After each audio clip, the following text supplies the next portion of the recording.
あなたのおかげで試験に合格できた。お前のせいで試験に落ちたんだよ। चलिए देखते हैं इसे जापानीज में कैसे बोल सकते हैं। तो इसे बोलने के लिए हम यूज करने वाले ये दो ग्रामर पैटर्न जो है ओकागे एंड सेदे।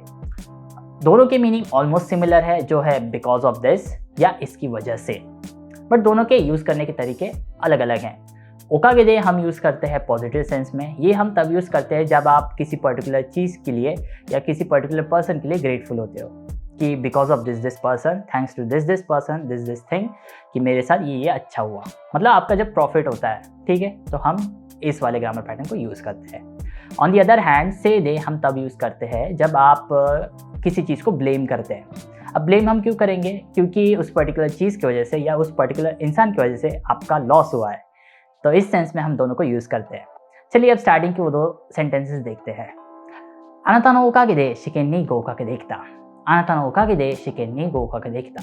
お前のせいで試験に落ちたんだよ。お前のせいで試験に落ちたんだよ।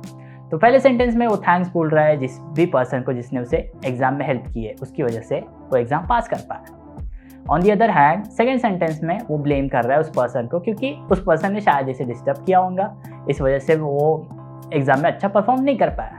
तो इस सेंस में हम दोनों ग्रामर पैटर्न को यूज़ कर सकते हैं। जाते जाते मैं आपको एक टिप बताना चाहता हूँ कि सपोज आप ओकागे दे को सार्केस्टिक वे में भी यूज़ कर सकते हैं। कैसे यूज़ करेंगे? सपोज आपको बोलना है, मतलब आपको डायरेक्टली नहीं बोलना है कि तुम्हारी वजह से मेरा कुछ लॉस हुआ है, आपको घुमा फिरा के इनडायरेक्टली बोलना है।